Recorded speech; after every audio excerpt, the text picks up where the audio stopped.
망망대해를 떠돌아다니는 여러분들께 유리병 편지를 던질게. 안녕하세요. 저는 소요고요. 전 혜화입니다. 야, 와.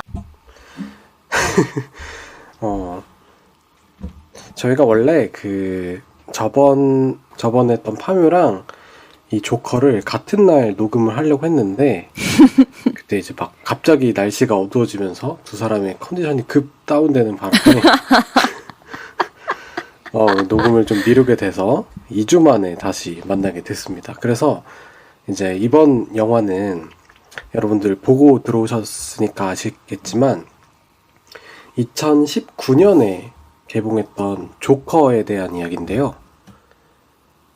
이 조커 영화를 이제 본지 2주가 된 시점에서 다시 얘기를 하게 돼서 약간 이제 그 신선도가 좀 떨어질 수도 있는 것 같다는 생각이 들면서도 네. 할 말이 너무 많았는데 약간 이제 정제돼서 얘기할 수 있어서 또 좋을 수도 있겠다는 생각이 들고 그렇습니다. 그래서 이 조커라는 영화를 가져오게 된 이유는 이제 올해 조커 2가 개봉을 하는 거죠. 호아킨 피닉스의 조커가 와. 2로 개봉을 하고 이제 드디어 조커의 페어인 저기 할리퀸. 할리퀸이 같이 이제 등장을 하게 되고 할리퀸을 연기하는 배우가 레이디 가가인가요?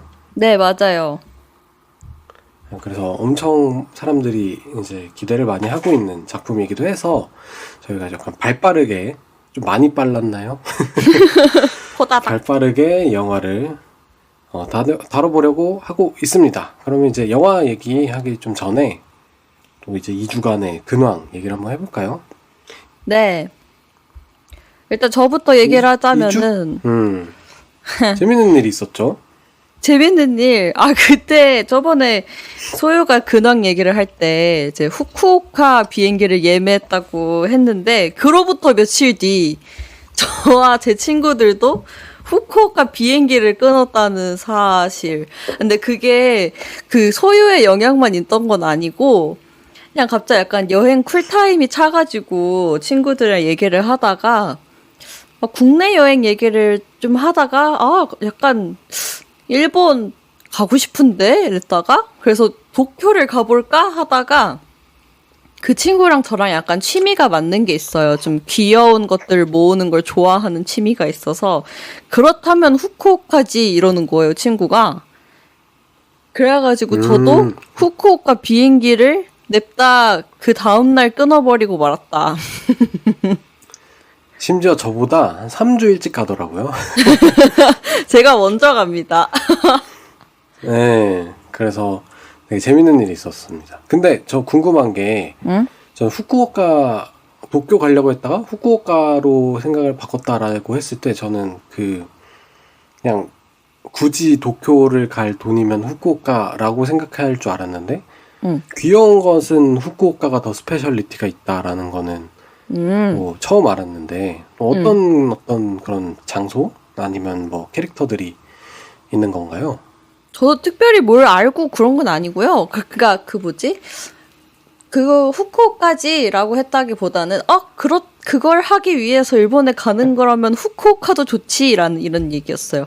그러니까 왜냐면은 그 친구랑은 한번 도쿄랑 오사카를 갔던 경험이 있기 때문에 그리고 비행기 값이 아주 쌌어요.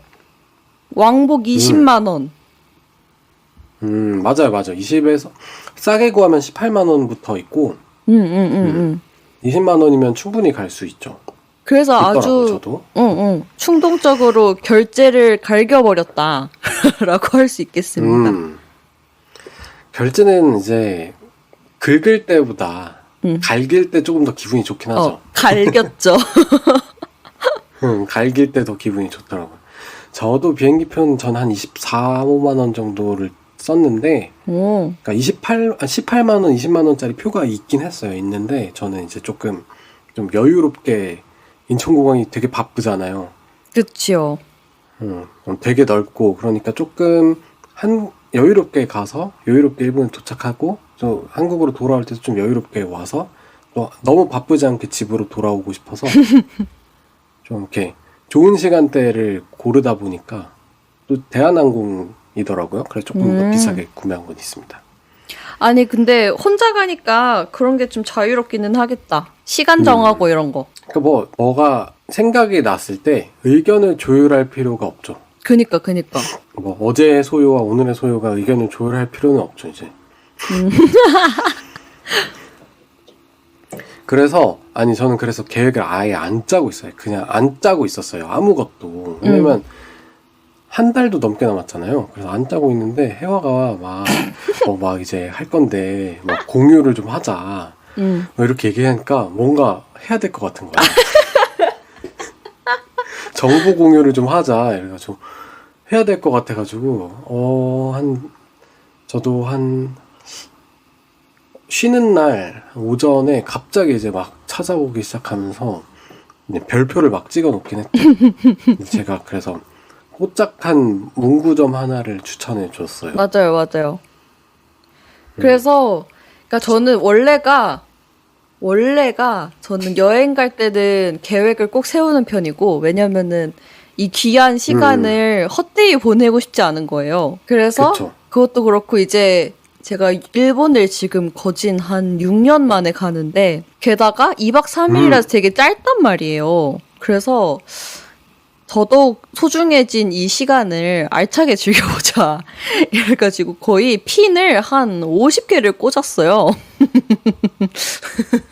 다 갈 수 있을지 모르겠지만. 맞아. 그리고 제가 그 인스타에다가 그 후쿠오카 가본 친구들 있으면은 가볼 만한 곳 추천받아요. 이러니까 연락이 생각보다 엄청 많이 온 거예요. 그래가지고 이 사람들 다 나 빼놓고 후쿠오카 많이들 갔다 왔네 싶은 생각도 들고 그래서 뭐 찻집 친구가 많나 보네요. 친구가 많다기보단 후쿠오카에 갔다 온 친구가 많은 거죠.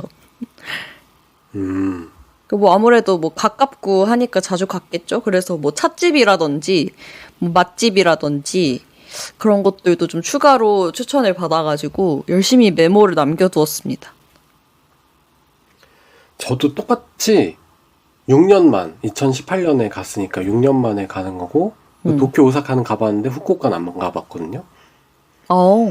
그래서 근데 계획을 제가 옛날부터 막 어디 갈 때 계획을 세우면은 항상 시간보다 많은 걸 하고 싶게 되더라고요. 2박 3일 저도 2박 3일 가는데 나한테 주어진 시간보다 너무 많은 컨텐츠를 준비해 놓으면은 막 몸이 힘들고 마음도 막 이것도 해야 되는데 저것도 해야 되는데 막 아쉽고 막 이러다 보니까 안 정해보자라는 생각이었었는데 그래서 저는 테마를 정했던 게 이제 그 패션 그다음에 문구 그다음에 완구 이렇게 세 가지 카테고리를 정해가지고 완벽하네요. 막 찾아봤는데 그러니까 좀 찍어놓으니까 되게 많더라고요. 그래서 지금 찍어놓은 것만 좀 구경하기도 바쁘지 않을까 라는 생각을 하고 있고 그리고 음식 이런 거 식당 이런 걸 안 찾아봤어요. 그거 다 이제 혜화한테 물어보면 될 것 같다는 생각을 했습니다. 제가 지도 공유해드렸잖아요. 그걸 한번 참고해보시면 잘 먹겠지. 저 친구가 잘 먹고 오면은 이거랑 이거는 먹고 몇 간지는 가가지고 가까이 있는 거 먹고 이러면은 또 밥 먹을 시간이 2박 3일이면 별로 없잖아요. 세끼 한 2끼? 아니지 2끼 3끼 한 해서 5, 7끼 정도 먹지 않을까? 뭐 야식 포함해도 10끼가 채 안 되니까 그 중에 뭐 몇 번 편의점 먹고 이러면 생각보다 이제 음식을 먹을 시간이 적지 않을까. 또 너무 많이 알아가면 아쉽지 않을까 이런 생각을 하면서 갔다 와서 한번 해와의 어떤 엑기스를 쏙쏙 뽑아 오도록 하겠습니다. 네, 좋습니다. 아무튼 그런 재밌는 일이 있었고 저는 별일이 없었는데 그 저번 주인가에 올라온 벚꽃동산 리뷰 아주 재밌게 들었습니다. 그 강 작가님과 함께한 그걸 들었는데 두 분이 아주 뭔가 듣는 사람이 있었다니. 제가 그때 되게 궁금했어가지고 저 사람은 뭐가 저렇게 싫고 저 사람은 뭐가 저렇게 좋을까라는 생각으로 되게 궁금했었거든요. 저도 많이 궁금했어요. 왜 좋아했을지. 근데 너무 웃겼어요. 두 분 약간 서로 평행선을 그렸죠? 그럴 수 있지 하면서 자기 할 말 다 해. 할 말을 다 하는 게 또 상대방에 대한 존중이 아닌가. 아, 그쵸. 라는 생각을 하며. 그러니까 왜냐면 나였으면은 그런가? 막 이랬을 수도 있을 것 같은데 두 분은 아주 이렇게 그러니까 이게 무슨 얘기냐면 제가 내 옆집의 대학원생이라고 하는 팟캐스트에 종종 출연을 하고 있는데 거기서 최근에 LG 아트센터 에서 공연을 했던 벚꽃동산에 대한 전도연이 무려 출연을 하는 그 연극에 대해서 이제 강 작가님이랑 둘이 호스트인 강 작가님이랑 둘이서 이제 약간 토론? 나는 이 연극에 대해서 이게 많이 아쉬웠는데 또 이제 작가님은 그게 또 너무 좋았다고 하니까 저는 왜 이게 아쉬웠고 작가님 왜 이게 좋았는지 뭐 이런 토론을 나누는 게 있었어요. 이게 정말 제가 연극을 그때 해화 포함해서 한 6명의 지인들이랑 같이 보게 됐는데 그때 진짜 너무 얘기를 막 하고 싶은 거예요. 왜 이렇게 하고 싶은 얘기가 너무 많은데 이제 애들 붙잡고 어땠어 하니까 그럼 괜찮은데요? 재밌었는데 이런 애들 앞에서 제가 막 나는 이 연극은 이런 식으로 표현을 해야 되는데 여기서 이런 부분이 빠져버렸어가지고 조금 이렇다 막 디테일하게 막 얘기가 못 하겠는 거예요. 그래서 막 빨리 집에 가야 되기도 했고 그래가지고 너무 아쉬워가지고 어디든 이 얘기를 하고 싶다라는 생각을 하고 있었는데 강 작가님도 마침 그 연극을 봤다고 해서 제가 약간 슬슬 꼬셨죠. 얘기를 좀 해보자. 컨텐츠가 생겼네. 그래서 이제 그 얘기를 하게 됐는데 많은 분들이 관심을 가져주지는 않을 거라고 생각을 했어요. 왜냐하면 연극이 흥행을 했다고 해도 보신 분들이 또 절대적으로 그렇게 많지는 않을 거 아니에요. 영화 그치, 같은 그치. 거는 막 그 시간의 제약이 없는 컨텐츠지만 연극은 너무나 확실히 있는 그런 컨텐츠니까 그래도 이제 한 명이라도 듣고 피드백을 줬다는 게 너무 감사하네요. 너무 웃겼습니다. 저는 그 간질간질한 그 소유의 표정을 봤었잖아요, 그때. 너무 말하고 싶었어, 정말. 근데 제가 또 왜 벚꽃동산이 아쉬웠는지에 대해 설명하기 위해서 또 그 앞부분에 1시간 정도 문학이란 무엇인가, 소설이란 무엇인가에 대박. 대해서 얘기를 막 했거든요. 그거를 깔고 그렇다면 또 근대라고 하는 어떤 상징성에 대해 막 얘기를 막 한 다음에 그 부분에서 벚꽃동산이 매우 아쉽다 뭐 이런 얘기를 했었던 그런 컨텐츠가 있는데 혹시라도 궁금하시다면 팟캐스트 팟빵 앱에서 이제 내 옆집의 대학원생 이렇게 검색을 해주시면 들어볼 수도 있을지도 모릅니다. 있을지도 모르는 건 또 뭔데? 저도 들어봤거든요. 꽤 재밌게 잘 들었습니다. 재밌어. 내가 저런 얘기를 했었네. 그러니까 아주 고집 센 국문과 대학원생과 이제 안톤 체홉의 연극을 섭렵한 강 작가님의 토론을 아주 재미나게 들으실 수 있습니다. 맞아. 강 작가님 캐릭터 재밌는 게 안톤 체홉의 연극을 많이 봤는데 안톤 체홉 별로 안 좋아해. 안톤 체홉의 사실주의적인 면모를 되게 안 좋아하세요. 그래서 재밌게 봤나 보다. 그래서 재밌게 봤대요. 그러니까 스포 하나 하자면 그랬습니다. 그런 근황이 있었고 뭐 2주 동안 저는 정말 별일이 없었어요. 그냥 이제 좀 일에 적응이 좀 돼가지고 일하고 집에 왔을 때 체력이 조금씩 남는 거예요. 그래서 쓰러져 자지 않고 게임을 조금씩 하고 있어서 저번에 플스 샀다고 막 자랑했었는데 맞아. 그때 산 게임 아직도 엔딩을 못 봤어요. 와하. 72시간 정도 했다고 기록이 뜨더라고요. 이제 엔딩을 향해 거의 다 왔습니다. 열심히 달려가고 있고 가능하면은 그거 끝나고 여기서 이제 소요 해적 방송을 통해서 또 발더스 게이트에 대한 이야기 해보면 좋지 않을까 이런 생각이 있습니다. 네, 그쵸? 좋습니다. 뭔가 남겨야겠어요, 그거를. 뭐를? 그 게임한 거를? 간 거를 남겨야겠어. 아. 왜냐면 나 혼자서 거의 100시간 가까이 즐기고 나서 싹 끊기에는 좀 아까운 것 같더라고요. 그래서 좀 남겨놓으면 좋을 것 같다는 생각을 하고 있습니다. 네. 자, 그러면은 그당 토크 여기까지 하고 이제 저희 조커 호아킨 피닉스 형에 대한 이야기로 한번 넘어가 보도록 할까요? 좋습니다. 이제 이 조커는 감독 토드 필립스가 연출을 했고요. 행오버 시리즈를 연출한 걸로 유명하네요. 저는 딱히 이분의 전작을 보지는 않았던 것 같아서. 혜화는 뭐 본 게 있나요? 아니요. 저는 액션 영화를 별로 안 좋아해서. 액션 영화 아닌가요, 이거? 뭐 아무튼. 그런 것 같아요. 저도 액션 영화를 그렇게 선호하지 않아가지고 그랬던 것 같고 당연하겠지만 DC 필름스에서 제작을 했습니다. 네. 그런데 DC 그 시네마틱 유니버스 그런 거 있잖아요. DCEU 거기에 정사에 편입되지 않은 좀 별도의 이야기 로 제작이 되었고 그동안 이제 DC의 히어로물들이 줄줄이 실패를 했잖아요. 흥행 실패. 네.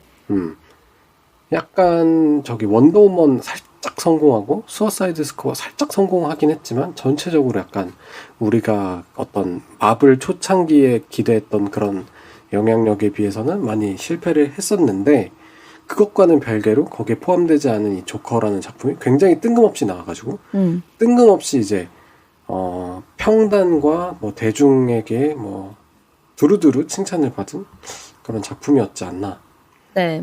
생각을 합니다. 그리고 저는 이거를 처음 봤을 때 개봉화에서 봤는데 그때 군인이었어요. 휴가 나왔는데 이제 아빠가 뭔가 이렇게 놀아주고 싶은 거예요, 저를. 막 제가 막 뭐 하고 싶냐고 영화 보고 싶다. 아빠랑 둘이 가가지고 조커를 봤는데 아빠가 되게 힘들어했었던. 끝나고 와가지고 힘들어 했었던. 지난주부터 등장하시는 까와이한 아버지. 아빠가 그때 되게 힘들어했어요. 제가 아빠랑 영화를 그래서 종종 보긴 했네요. 아바타도 보고 어쨌든 그거 뭐지? 그것도 봤다. 탑건도 같이 봤다. 아무튼 아빠가 되게 보고 나서 약간 힘들어했었던 그런 기억이 많이 남고 그랬습니다. 혜화는 그때 봤었나요? 저는 그때 당시 봤고요. 근데 이때가 뭔가 이때쯤부터 느낀 게 요즘에 영화가 예고편을 진짜 기깔나게 만든다라는 생각을 이때부터 좀 한 것 같아요. 좀 예고편부터 너무 보고 싶게 잘 만든 거야. 그냥 광고성이라기보다는 예고편도 약간 작품처럼 만들어서 진짜 궁금하게끔 만들게 약간 이게 조커도 약간 그런 대표적인 작품 중에 하나가 아닌가라는 생각을 이때부터 했었고 그리고 저는 이제 영화를 보면 약간 좀 과몰입을 많이 해서 항상 이렇게 여운을 남기고 이렇게 오는 편인데 조커는 여운이 아니라 너무 불편하고 찝찝하고 죽겠는 거예요. 왜냐면은 계속 이게 처음부터 끝까지 설상가상에 이걸로 계속 이렇게 켜켜이 쌓아가다 보니까 마지막에는 아주 기가 쏙 빨려서 너무 힘들고 죽겠더라고요. 설상가상에 너무 웃기다. 끝이 안 나, 불행히. 그리고 이때 당시에 제가 기억하기로는 이 조커라는 역할이 영화사에 지대한 어떤 임팩트를 남긴 그런 역할이잖아요. 그쵸. 우리 세대에서 그 전에 기억하던 거는 아무래도 이제 다크나이트 히스레저. 굉장히 유명했고, 뭐 그 전에 나왔던 조커들도 뭐랄까, 임팩트식 했던 그런 배우들이었기 때문에 이제, 그리고 그 전에 이제 DC 코믹스 유니버스에서 나왔던 조커는 되게 양아치 같은 그런 조커가 한번 나왔었고 그래서 영화는 좀 실패했지만 그 컨셉의 조커도 사람들이 좀 많이 좋아했었던 기억이 있거든요. 이빨에 막 그릴즈 딱 끼고 막 되게 힙합할 것 같이 막 그렇게 나왔던 그런 조커도 있었고 그래서 과연 우리 호아킨 피닉스의 조커는 어떤 느낌일까? 이 조커라고 하는 역할을 어떻게 또 막 멋있게 보여줄까에 대한 기대가 엄청났고, 그리고 그 기대를 되게 충족시켜준 그런 영화였던 것 같아요. 그래서 맞아. 이제 역대 조커에서 히스레저와 함께 호아킨 피닉스가 이제 막 동일선상에서 언급이 되고 비교가 되는, 심지어는 이제 취향 차이의 영역까지 되어버리는 그런 식으로 임팩트를 확 주게 돼서 그 부분이 되게 이 영화가 또 재밌었던 점이었죠. 네. 밖에서도. 그래서 등장인물 간단히 소개시켜 보자면 이제 아서 플렉, 호아킨 피닉스가 역할을 하고 이제 스스로 자신의 닉네임을 조커라고 불러달라고 말하면서 이 인물이 조커임이 공인되기도 하죠. 네. 기본적으로 이제 항정신성 약물을 복용하고 있는 정신과 환자로 나오고, 그리고 좀 특이한 병이 있다면 웃음이 한번 나오면 멈추지를 않는다. 가 있어요. 그래서 쪽지에 저는 병이 있습니다. 이거 이제 막 보여주는 그게 이제 밈이 돼가지고 개그맨들이 또 이렇게 야무지게 활용해 먹었던 그런 게 있고, 그래서 어쨌든 정신과 환자고 굉장히 가난해서 이제 싸구려 아파트에서 엄마랑 둘이 동거를 하면서 이제 그 광대 인력사무소 같은 곳에서 광대로 일을 하고 있고, 그 다음에 그 스탠드업 코미디언이 되기 위해서 노력을 하고 있는데 굉장히 재미가 없는 캐릭터로 묘사가 돼요. 네. 그래서 이 조커, 웃는 자라는 이 이름을 가지고 웃는 정신병, 어떤 감정도 웃음으로 표현하는, 그래서 그 조커의 특징이 또 웃는지 우는지 구별 안 되는 애매한 그 표정에서 오는 그 묘한 매력이 있는 건데, 그걸 어떤 병으로 잘 녹였고, 그리고 웃겨야 되는데 웃길 수가 없어. 이 아이러니. 웃기고 싶다. 너는 웃어야 돼. 넌 해피야. 라고 이제 주입을 받았지만 어머니로부터 해피라는 애칭을 받으면서 넌 행복한 존재고 넌 웃어야 되고 웃겨야 돼. 라고 하는 강박을 받은 존재임에도 불구하고 현실에서는 웃을 수 있는 구석이 단 한 가지도 없다라는 그 역설을 가지고 만들어진 캐릭터라고 봤습니다. 네. 그리고 토마스 웨이는 그런 약간 성공한 기업가이자 유명 인사고 정치계에 입문하려고 하는 그런 존재이면서, 한편으로는 아서가 굉장히 증오하면서도 아서의 엄마인 페니 플렉이 이제 토마스 웨인의 가정부로 일했었다라고 하는 전적이 있음으로써 아서와 토마스 사이의 어떤 그런 연결고리가 하나 존재하게 되는 거죠. 네. 그래서 페니 플렉이 항상 토마스 밑에서 일했던 그때를 그리워하고 있다라는 게 이 영화의 초창기부터 나오는 특징입니다. 그리고 이제 머레이 플랭클린 같은 경우에는 유명한 TV쇼의 진행자인 거죠. 네. 막 오프라 윈프리 쇼 이런 진행자고, 한때는 이제 아서 플렉이 방청객으로 왔을 때 이제 그를 보다듬어 주면서 약간 이제 아서의 우상 같은 존재다. 그리고 소피 듀몬드라고 해서 아서의 같은 빌라에 사는 흑인 여성분이 있는데 어린 딸을 키우고 있고, 그래서 이제 아서가 그 사람과 함께 엘리베이터를 타면서 약간의 어떤 호감을 품게 되면서 또 이야기가 하나 더 확장되게 되죠. 네. 요 정도 등장인물 소개하고 이제 줄거리로 한번 넘어가 볼까요? 좋습니다. 맞아. 근데 그러기 전에 그냥 어떻게 봤나요, 영화? 어떻게 봤냐고요? 그럼 오랜만에 이제 다시 봤을 때.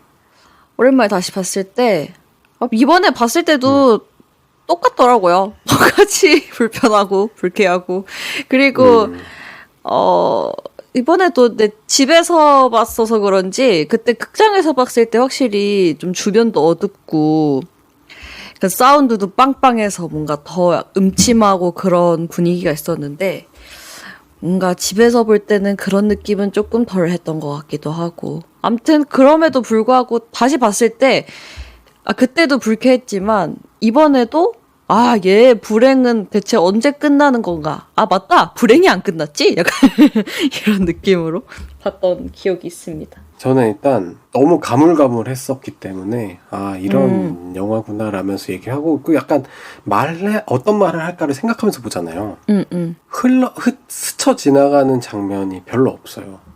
맞아. 다 의미가 꽉꽉 채워져 있는 거죠. 그러니까 어떤 식으로 해석할지는 뭐 당연히 보는 사람 몫이겠지만 뭐 해석하려면 해석할 수 있을 만한, 그리고 뭔가 이야기를 더 할 수 있을 만한 그런 커리가 모든 어떤 시퀀스 아니면 장면 하나하나 대사 아니면 들려온 어떤 음성이나 보여지는 그런 그림 같은 거 하나하나마다 다 어느 의미가 좀 분명하게 드러나는, 자기 주장을 계속하는 그런 영화여서 한편으로는 이거를 어디부터 어디까지 얘기를 해야 될까, 막 한 장면 한 장면 다 뜯어가면서 얘기하면 시간이 너무 많이 걸리니까. 그치. 그런 부분이 되게 꽉 차 있다고 느꼈고, 뭐 그때도 뭐 그렇게 느끼긴 했지만 굉장히 계급적인 영화구나 라는 생각을 했어요. 그러니까 이제 정치적으로 이렇게 보기를 좋아하는 사람들, 그리고 자신의 어떤 정치적인 입장이 확고한 사람들이 봤을 때는 뭐 굉장히 또 과열될 수 있을 만한, 어느 쪽이 보든 뭐 그런 영화겠다라는 생각을 하면서 봤습니다. 그렇게 생각할 수도 있겠네. 그래서 첫 장면부터 나는 이제 계급적인 이야기를 하고 싶어라는 걸 분명히 얘기해 주죠. 그러니까 1981년 10월 15일 목요일, 청소부들의 파업으로 쓰레기가 넘쳐나고 쥐떼가 들끓고 있고, 뉴스에서는 청소부들이 왜 파업을 했는지에 대한 이야기 뭐 이런 거 말고 그냥 이 장티푸스가 막 창궐하고 있고 막 더럽고 불편하다 하면서 이 파업에 대한 비난을 막 하는 그런 뉴스들이 막 보여지죠. 그러니까 처음부터 파업을 하는 자들의 분노, 이제 그리고 파업을 하는 걸 바라보는 자들의 어떤 짜증, 두 개가 격돌하는 그런 어떤 중간 없는 그런 이야기를 시작해서 굉장히 계급적인 이야기를 하겠다. 그러니까 보통 자본주의 사회에서는 계급이 아니라 계층이란 말을 많이 사용하는데, 그러려면 이제 뭐 빈곤층, 뭐 저소득층, 뭐 중산층 뭐 이렇게 막 있을 거 아니에요. 부유층 이렇게. 근데 여기서는 빈곤층과 부유층밖에 등장을 하지 않습니다. 중간이 전혀 없어요. 뭐 있기야 하겠죠. 막 찾아보면 얘는 뭐 중간쯤에 해당하지 않을까 있을 수도 있는데, 기본적으로 사람을 부유층과 빈곤층으로 딱 이분법적으로 갈라서 표현을 하고 있어요. 그래서 되게 극단적으로 이 계급에 대한 이야기를 하겠다라는 그런 의도를 물씬 느낄 수 있는 오프닝이었던 것 같습니다. 그러니까 기본 설정부터 약간 사기인 거예요. 그러니까 뭐 보통 우리가 고담시티를 생각을 했을 때, 그러니까 대혼돈의 도시, 그러니까 범죄가 난무하는 그런 도시로 그러니까 인식을 하고 있는데, 여기선 애초에 그렇게 처음부터 청소부 파업 이렇게 아까 소유가 얘기한 것처럼 계급 얘기로 뭔가 딱 시작을 하니까 뭔가 더 사람들이 공감을 하고 동조를 하면서 볼 수 있었던 게 아닐까라는 생각이 들었어요. 그러니까 조커가 마냥 빌런으로 보이는 게 아니고. 그리고 이게 정말 뭐 커뮤니티라든지 이런 극단적인 세계에서 예서나 볼 수 있을 법한, 그러니까 한국에서는 그런 노골적인 비판과 욕설 이런 것들이 딱 진짜 대립을 하고 있어요. 그래서 그런 부분이 또 미국적으로 낯설면서도 또 너무 멀지 않은 느낌이 좀 들어가지고, 한국도 이제 자본주의가 굉장히 발전한 사회이기 때문에 되게 이제 이입하기 좋은 그런 시작이었던 것 같습니다. 네. 그래서 이제 여기서 또 아서 플렉이 분장을 한 다음에 억지로 이제 입꼬리를 당겨서 웃는 모습, 땀이 흘러가지고 눈물처럼 내리는 모습을 보여주면서 이제 우리는 또한 이걸 조커로 이야기할 것이다 보여주죠. 네. 우리가 조커하면 생각나는 딱 그 느낌, 억지스러운 웃음과 또 웃는 건지 우는 건지 헷갈릴 법한 눈물 같은 느낌, 이 오묘한 매력을 우리는 이 계급이라고 하는 극단적인 어떤 대립 상황에서 보여줄 거다, 이렇게 선언을 한 다음에 이제 아서가 입간판을 들고 패점 할인? 땡처리 하든 그런 거 막 광고를 막 하고 있는데, 거기에서 어떤 양아치들이 그걸 뺏어가가지고 이제 아서가 그걸 찾으러 도망가다가 이제 볼매를 맞고 그 광고판도 부서지게 되죠. 벌써 불쌍해. 이 굉장히 짠하고, 이 고담시티의 빈곤층이 사는 이 구역은 얼마나 보호받지 못하는 어떤 치안의 법과 어떤 질서가 작용하지 않는 그런 세계인가를 보여주면서 너무 막 보면서 막 나도 열을 받잖아요, 이 장면. 맞아. 아서 플렉에게 이입을 하게 딱 만들어주는 거죠. 완전. 그렇게 영화가 네. 시작을 하게 됩니다. 그리고 아까 얘기했던 것처럼 이 아서에게는 정신병이 있는데 그래서 그 상담사, 사회복지사처럼 보이는 사람이랑 대화하는 장면이 되게 자주 나와요. 그래서 사회복지사 앞에서 이렇게 막 상담도 하고 이렇게 하는데 그거를 거기 말이 꼬여. 그 아서가 맨날 들고 다니는 개그 노트가 하나 있어요. 코미디 노트. 그래서 거기에서 막 이렇게 자기가 웃기다고 생각하는 농담들 같은 걸 이렇게 써서 이렇게 다니는데 그래서 그런 거를 막 이렇게 사회복지사한테도 보여주고 이렇게 합니다. 이 복지사, 상담사의 표정을 보면 굉장히 지쳐있죠. 굉장히 많이 시달림을 받은 그런 사람처럼 느껴져요. 그러니까 이 상담이라고 하는 행위가 되게 형식적으로 진행되고 있다. 혹은 이 상담사에게 너무 많은 일들이 배정되어 있다. 그러니까 어쨌든 간에 제대로 된 상담 복지가 적용이 되고 있는 게 아니라 어떤 형식적으로 돌아가고 있다라는 걸 보여주고 있는 것 같기도 했어요. 네, 그러니까 이게 뒤에서도 나오지만 이게 약간 국가에서 제공하는 복지 서비스 같은 느낌인 거예요. 그래서 진짜 많은 돈을 주고 상담을 받고 막 이런 개념이 아니라 그냥 국가에서 시키니까 국가에서 의무로 주는 그런 거라서 이 아서조차도 엄청 질 좋은 상담을 받아서 치료가 가능하다거나 그렇게 보이지는 않습니다. 그리고 아서가 다시 집으로 돌아오는데 거기 이제 앞자리에 꼬마애가 있어가지고 막 얼굴 표정으로 막 웃겨주죠. 아이가 웃겨주는데 엄마가 찌릿하고 째려보니까는 말하겠다 하고 있는데 그때 마침 아서가 갑자기 발작하듯이 웃음을 짓기 시작합니다. 그러니까 이제 되게 기분이 나쁠 거 아니에요. 그 웃음 뜬금없이 터지는 웃음은 사람을 되게 기분 나쁘게 만드니까 그 조그마한 카드를 보여주면서 저는 기분과 상관없이 갑자기 웃는 병이 있어요 라는 문구가 적힌 그 카드를 보여주게 되는 거죠. 이게 약간 네. 틱장애 같은 장애가 있으신 분들이 실제로 많이 가지고 다니는 그런 카드라고 합니다. 네. 그리고 이제 아서는 집으로 돌아오게 되는데 아서는 어머니와 함께 살고 있어요. 되게 몸이 안 좋은 어머니랑 살고 있는데 그러면서 집에서 혼자 아까 얘기했던 머레이 프랭클린 쇼를 보면서 자신의 이제 꿈을 이렇게 꿈꾸게 됩니다. 그래서 그때 머레이 쇼에 방청을 갔을 때 뭐 되게 환대받던 자신의 모습을 이렇게 떠올리면서 기뻐하기도 하고요. 여기서는 되게 이제 아서가 머레이에게 막 자기는 개그맨이 되고 싶고 어머니도 나를 응원해주고 어머니는 사람들에게 행복한 웃음을 주는 사람이 되어라 라고 얘기를 했다. 이렇게 하면서 자신이 되게 꾸며서 말하는 느낌이 좀 많이 들었고 근데 이거 알고 봤을 때는 그런 게 느껴져. 처음에 봤을 때는 이게 망상인지 진짠지 구별이 잘 안 가는 느낌도 있었어요. 지금도 약간 헷갈리고 있어. 이게 진짜였던 건지 그냥 TV를 보면 상상을 하는 건지 그러긴 하더라고요. 그리고 나서 중간 광고 시간에 머레이가 아서를 안아주면서 너 같은 아가들을 가질 수 있으면 모든 걸 다 포기할 수 있다 라고 이야기를 하는데 이 부분은 망상인 거죠. 네. 그리고 다음 날에 또 광대 회사로 아서가 출근을 하게 됩니다. 그 친구들이 같이 일하는 친구들이 있는데 그 친구들이 위로를 해주면 그 양아치들한테 당했다는 아서 얘기를 듣고 위로를 해주면서 호신용으로 쓸 수 있도록 작은 리볼버를 주게 됩니다.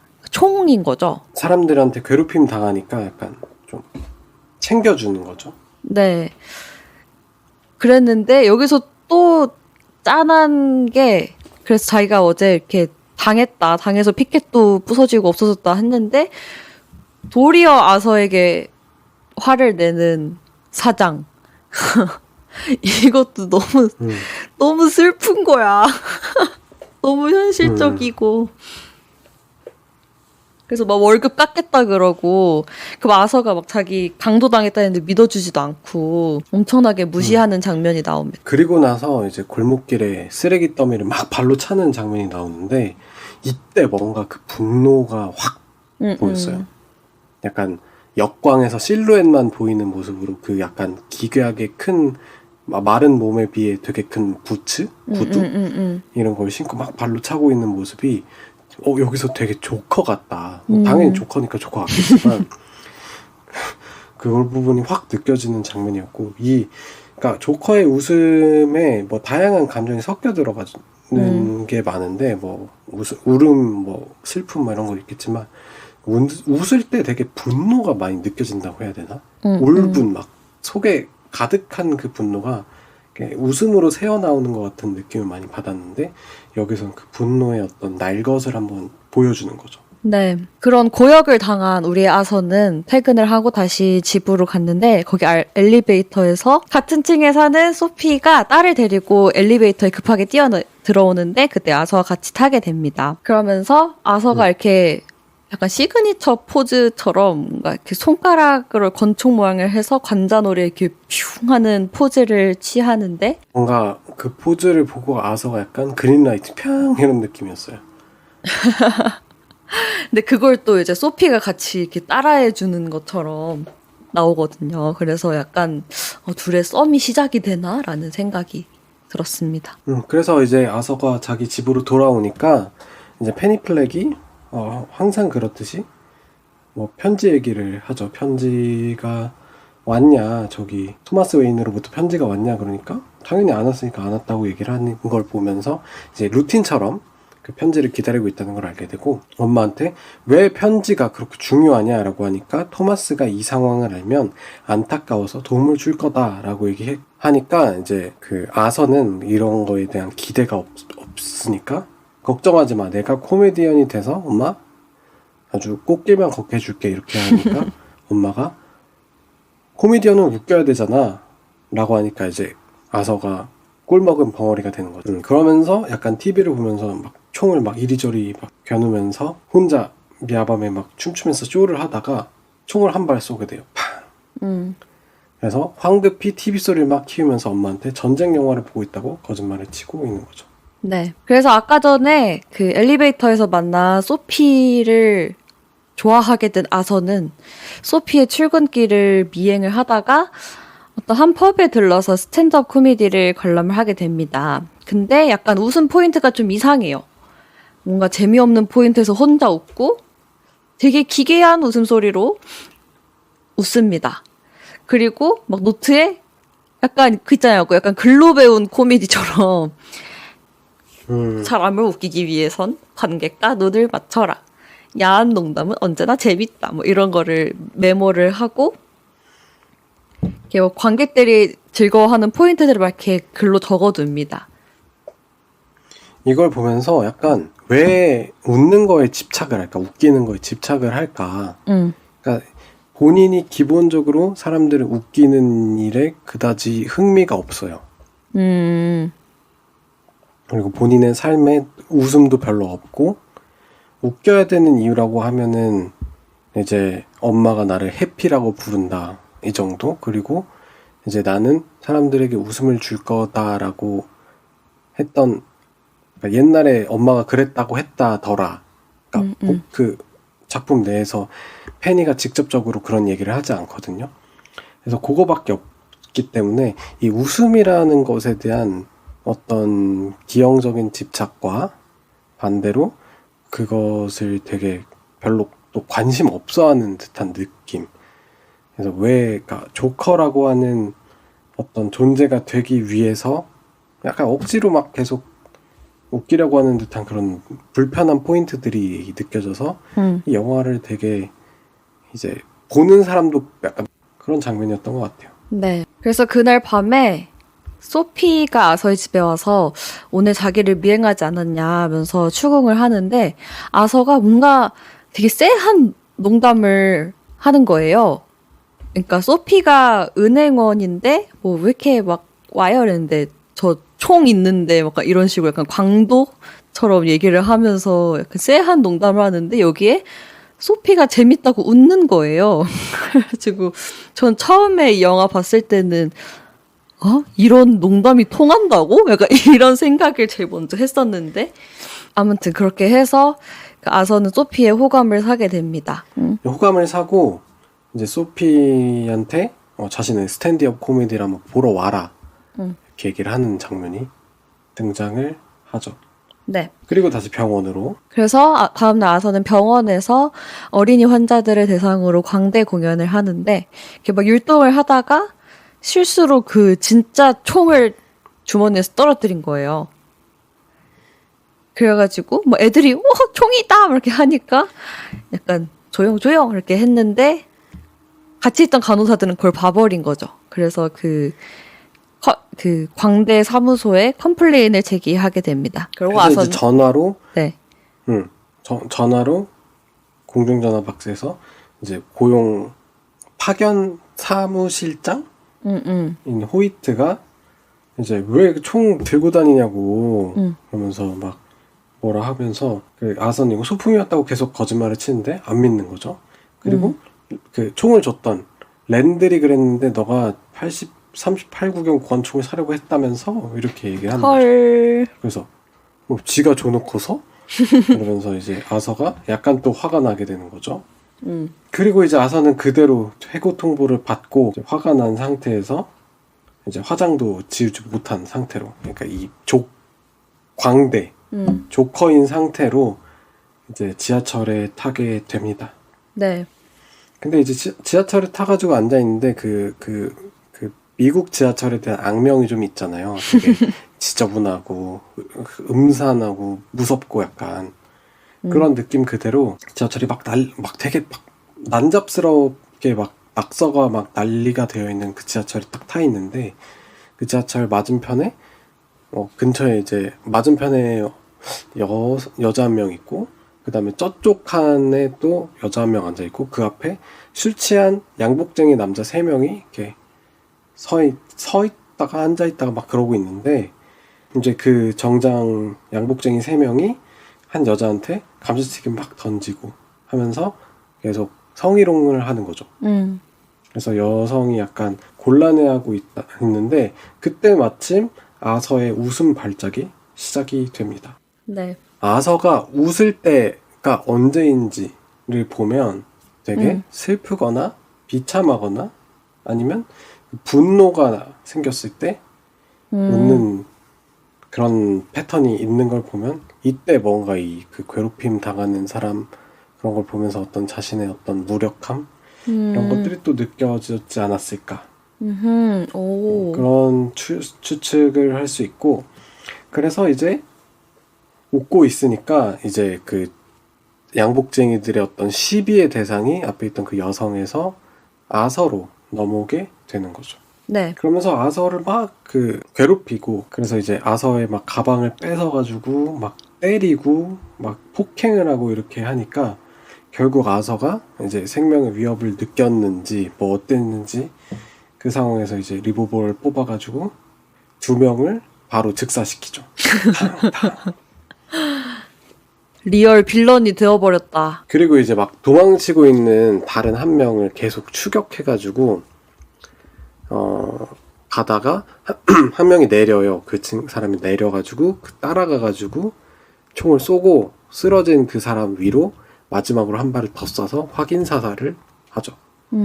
근데 이거 보면서 느꼈던 거는 총알이 리볼버면 5개, 6개 정도 들어가잖아. 좀 많이 쏘지 않았나. 한 발은 집에서 그치. 심지어 여기 보니까는 5발짜리 리볼버래요. 집에서 한 발 쐈고 탕탕 2발 쐈잖아. 그러네. 3발이 이미 나간 거고. 많이 썼네. 그러면은 조금 많이 쏘지 않았나라는 생각을 했어요. 근데 이제 그런 게 있잖아요. 홍콩 영화 감독들이 하는 말이 이 총알의 탄창수가 무한대인 것은 우리들의 어떤 로망을 상징한다. 뭐 이런 식으로. 그런 거였냐고. 우리 모두의 꿈과 희망을 위해 이 총알의 탄창 바닥나지 않는 게 맞다. 아하. 라고 하는 걸 본 적이 있어요. 그래서 우리 모두는 저걸 원하고 있었구나 라고 생각하면서 봤었습니다. 흐린 눈 해야겠네. 그래서 이제 내가 사람을 죽였네? 마마. 그래서 사람을 죽였네 이렇게 정신을 차려가지고 막 이제 두려움에 떨고 화장실에 들어가지고 두려움에 떨다가 갑자기 춤을 추기 시작해요. 되게 잘 추더라고요. 블루스? 뭐 그런 느낌. 그러니까 이 춤을 춘다는 건 어쨌든 어떤 예술적으로 승화하는 장면이었기도 했겠지만 어떻게 한번 맥락을 한번 이해를 해보자면 그러니까 분노가 안에 들끓고 있는 상태였잖아요. 이미 아서 안에 분노가 가득한 상태였는데 그 약간 방구가 조금 새듯이 웃음으로 새 나왔단 말이죠. 비유가 좀 더러웠나요? 네.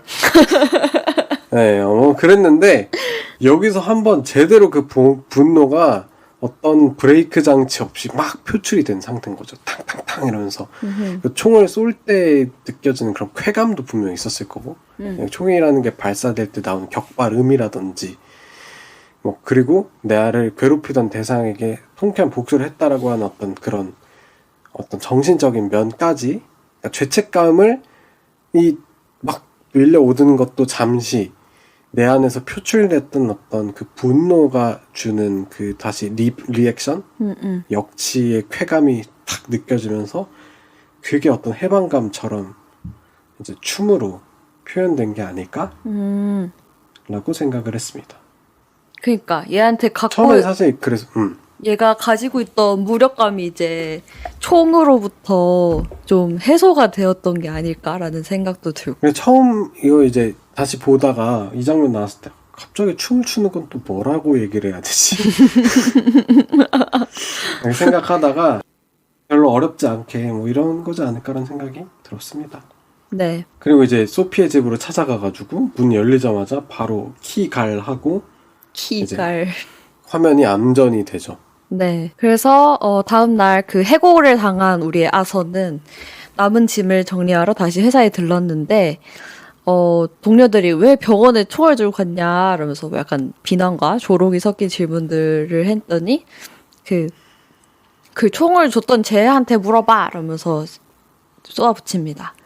근데 이 정작 그러니까 랜들한테 네, 랜들. 그러니까 랜들은 그걸 듣고 뭐 격한 반응을 하면서 발뺌을 하고 아서가 퇴근 카드 찍는 걸 깜빡했다면서 출퇴근 카드 정상기를 주먹으로 미친 듯이 찍어내면서 격파를 한 뒤 계단을 내려가다가 여기 위에 있는 Don't forget to smile 이라는 문구를 일부러 이렇게 찍찍 긋고 Don't smile 이렇게 바꿔버립니다. 주머니에서 주머니에 매직을 싹 꺼내가지고 두 줄 싹싹 긋죠. 이것도 되게 재밌었고 그래서 조커인 아서 플렉이 정말로 웃겼던 포인트는 여기에 밖에 없었던 것 같아요. 왜냐면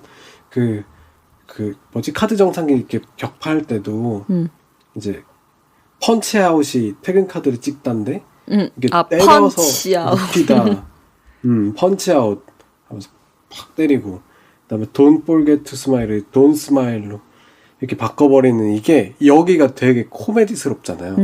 블랙 코미디지만 이 장면이 유일하게 아서 플렉이 재밌었던 장면이에요. 재밌는 사람이었네. 그렇지 않나요? 아서 플렉이 재밌는 사람이었네. 재밌는 그렇게 안 봤는데.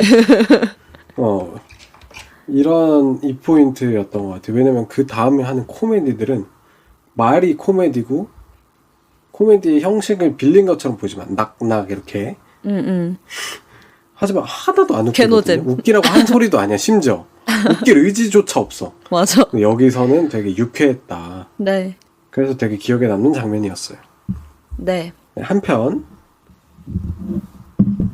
언론은 아서가 살해한 3명의 인물이 웨인 엔터프라이즈의 직원이었으며 범인은 광대의 마스크 군장 때문에 신상을 알 수 없었다라고 보도되면서 뉴스에서는 선량하고 미래가 어떤 이 우리나라의 미래를 이끌어갈 멋진 젊은이들이 겨우 그 불황배에게 살인을 당했다라고 대서특필을 하지만 반대로 그 당시 빈민가에서는 그 웨인이라고 하는 어떤 악덕 블랙 대기업 우리의 고혈을 빨아먹는 이 대기업의 이제 직원들을 3명이나 살해한 우리들의 영웅이다. 이런 식으로 이제 두 가지 극단적인 반응들이 나오기 시작하고 이제 선거에 출마한 토마스 웨이는 죽은 직원들을 애도하면서 이 그들을 옹호하는 자들이 like a clown, 광대 같다라고 비난을 하면서 이제 막 거기에 대한 비판을 가고 내가 시장이 되면 깔끔하게 다 청소해버리겠다 막 이런 식으로 얘기를 하죠. 네. 이것을 TV로 보고 있던 웨인과 아서와 페니가 있고 여기서 아서가 실실 웃기 시작하죠. 그래서 아서의 웃음이 일종의 어떤 새어나오는 방구 같은 분노라고 생각한다면 이게 어떤 분노가 새어나오고 있다 이렇게 생각을 하면 좋지 않을까. 네, 그리고 아서는 또 상담을 받으러 갑니다. 그래서 아서가 자기 얘기를 하는데 여전히 지쳐있는 우리 복지사의 태도에 그러니까 대화가 연결이 되지 않는다고 느끼고 결국 당신은 나에게 늘 똑같이 이번 주에 뭐 했냐 어땠냐 부정적인 생각을 하고 있지 않냐 막 묻고 있다. 이게 불만이다 라고 쏘아붙입니다. 근데 복지사는 이런 아서의 말마저 끊어버리고 시의 지원이 중단돼서 이 상담소가 폐쇄될 예정이다라는 얘기를 전해줍니다. 그리고 아무도 당신 같은 인간의 사정 따윈 신경 안 써요 라면서 얘기를 합니다. 어우 진짜 끝까지 못했어. 그러니까 이제 안 볼 사람이니까 이제 안 볼 거니까 할 말 다 하고 싶었던 거야 이 사람도. 그러니까 니 때문에 내가 이런 느낌. 근데 여기서 아선이 이렇게 생각을 하는 거죠. 이제 사람들이 날 알아보기 시작했는데 이제 난 달라졌는데 아무도 날 신경 안 쓴다고? 아니 세상이 다 내 얘기로 도배가 되었는걸? 이렇게 생각을 하게 되는 거죠. 네. 그러면서 그동안 느껴보지 못했던 희열, 어떻게 보면은 그 개그맨, 코미디언이 돼서 이 세상에 관심을 받고 주목받고 싶은 사람이었는데 그 뭣도 아니었던 내가 이렇게 주목을 받게 됐네? 라고 하는 어떤 성취감 같은 것도 있을 수도 있는 거죠. 현실에선 찐따였던 내가 이 세계에선 숲 영웅 홍길동이 되었다. 그러고 아서는 한 펍에서 자신이 꿈에 그리던 스탠드업 코미디에 도전을 하게 됩니다. 근데 역시 웃음 발작이 터져버리고 제대로 된 공연은 하지 못하게 되죠. 하지만 우리 아서의 여자 소피만은 그를 보면서 아주 웃고 있습니다. 맞아요. 그리고 근데 이 영화 이 부분을 편집할 때는 뭔가 되게 성공적인 것처럼 보여줘. 맞아 진짜. 막상 아서의 어떤 스탠드업 코미디가 뭐 예를 들면 만약에 부자가 막 이러면서 얘기를 하는데 그 다음에 무슨 얘기하는지 알려주잖아. 그러면 오. 근데 되게 성공적이었던 것처럼 보여주죠. 네. 그래서 이 개그 공연이 성공적으로 끝난 것처럼 연출이 되고 아서는 소피와 데이트를 즐기다가 가판대 신문에 난 광대 살인 사건의 용의자 얼굴을 이렇게 보면서 그 표정을 막 따라해보고 소피가 그 모습을 보자 광대는 서민들의 영웅이야 라고 얘기를 해주니까 아서가 신이 나게 되는 거죠. 네. 도시는 점점 이 초록색 머리를 가진 조커 분장을 한 사람들이 이제 어떤 하나의 어떤 시위대를 형성해 가고 있는 거대한 흐름이 점점 만들어지고 있는 상황이다 라는 걸 보여주고 아서가 집으로 돌아오죠. 네. 아서는 집에 돌아와서 TV를 보다 잠든 어머니를 깨워서 같이 갑자기 또 춤을 춥니다. 그리고 어머니한테 나 오늘 데이트하고 왔다 라고 얘기하는데 어머니는 또 별 관심이 없는 듯이 토마스 웨이에게 또 편지를 썼으니 반드시 붙여달라는 얘기를 남기고 자신의 방으로 다시 들어가 버립니다. 그리고 편지를 받은 아서는 편지를 몰래 읽어보게 되는데 이럴 수가. 어머니가 토마스 웨인과 내연 관계였고 아서가 바로 그 토마스 웨인의 아들이라는 내용이 적혀 있던 겁니다. 야! 그래서 충격을 받은 아서가 화장실에 숨은 어머니한테 막 따지다가 토마스 웨인은 대단하고 좋은 사람이며 어쩔 수 없이 자신이 조용히 떠나기로 서류에 서명했다라는 이야기를 듣게 됩니다. 마밤. 근데 이것도 좀 약간 논란이 있던데요. 진짜 토마스 웨인의 아들이 맞는지 아닌지? 그 논란들이 있긴 한데 어쨌든 모호하게 보여주는 거죠. 맞는지 아닌지 이게. 그리고 뭐 페니도 망상을 한 건지 망상한 거로 몰아간 건지 막 그런 걸 모호하고 아리까리하게 만들어 놨는데 사실 뭐 사람들은 아니다 쪽에 많이 초점을 맞출 수 있는 근거들이 많다라고 하지만 어쨌든 뭐 공식적으로 아니다라고 뭐 이렇게 그건 또 없으니까 그렇죠.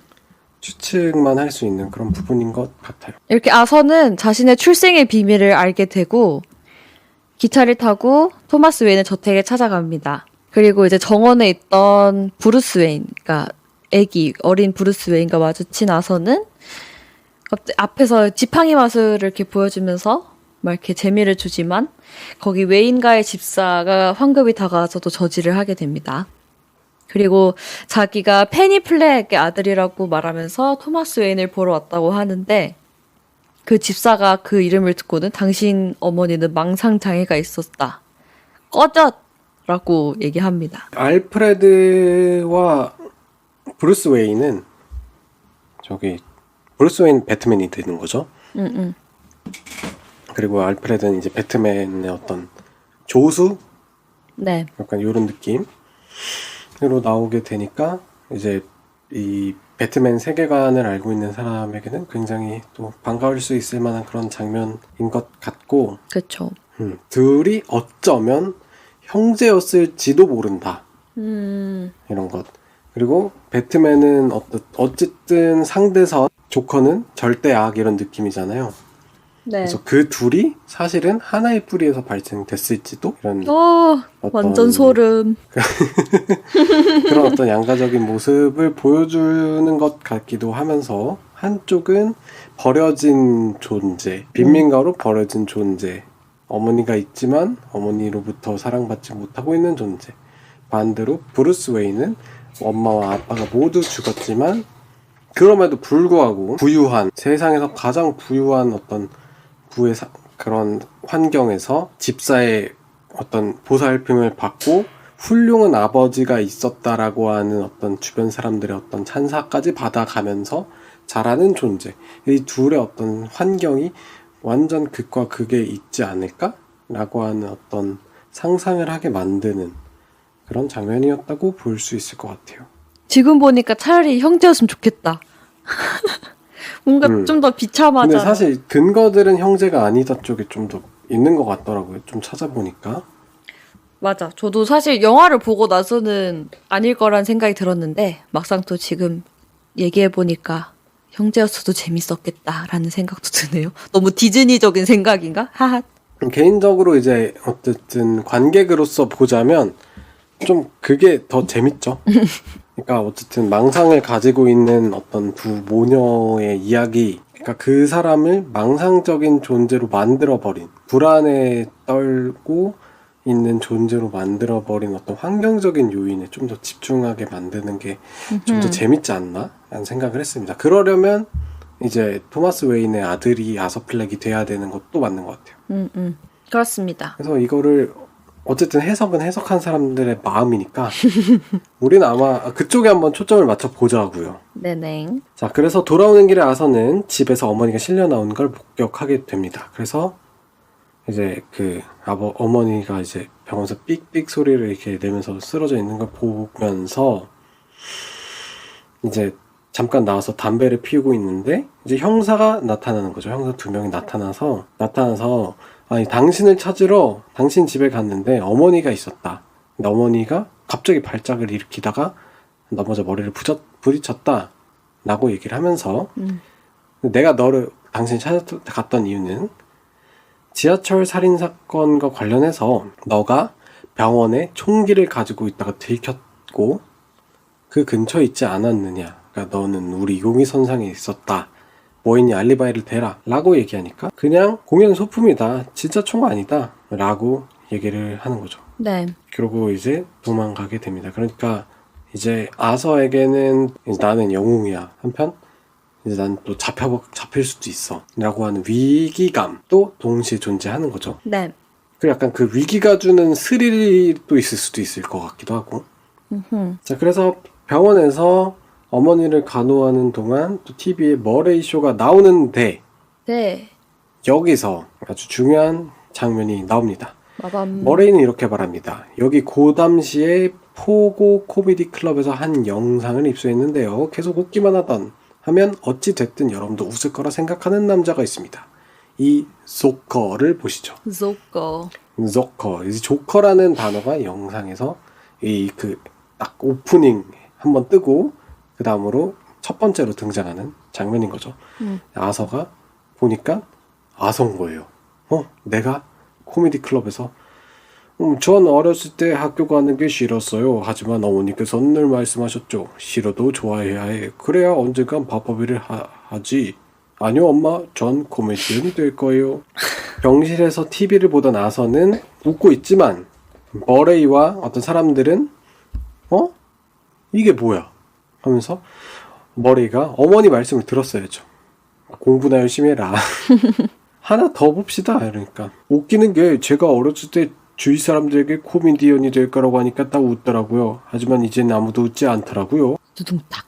하니까 머레이가 두말하면 잔소리죠 친구. 나 웃기지 않다고 공개적으로 이제 이걸 보여주면서 그걸 이제 웃기는 그런 걸 하고 있으니까 아서는 여기서 뭔가 굉장히 모욕감을 느낍니다.